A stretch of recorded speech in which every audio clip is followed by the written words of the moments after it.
Okay, so now we're going to talk a little bit about 1930s makeup. And yes, even during the world's worst economic depression, women continued to still purchase makeup in the 1930s. And there was actually a lot of innovations that were made in makeup in the 30s. Starting off with foundations, foundation actually became a lot more readily available, especially in the latter part of the decade.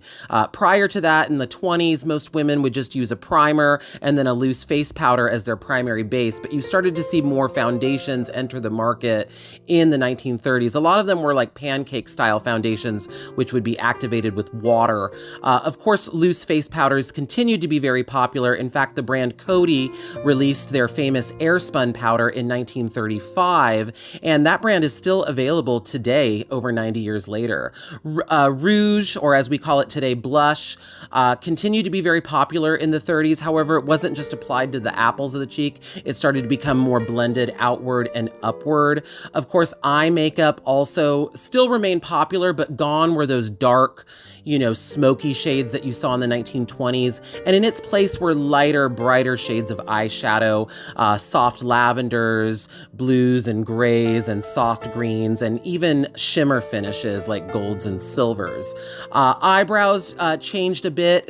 They were still really pencil thin. Most women shaved them off and drew them back in with an eyebrow pencil, but instead of sloping them downward, they started to draw them in a higher arch, kind of higher up the forehead.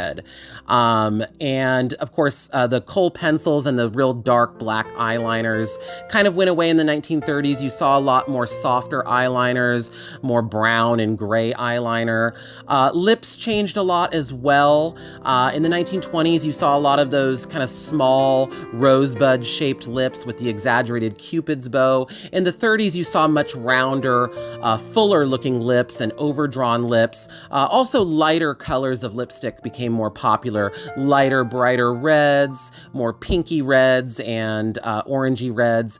And also color harmony became a thing in the 1930s, actually matching your makeup to your hair and eye color. They were a big believer in kind of color harmony and choosing shades that went with your eye and hair color. So that's it on 1930s makeup. Stay tuned for more.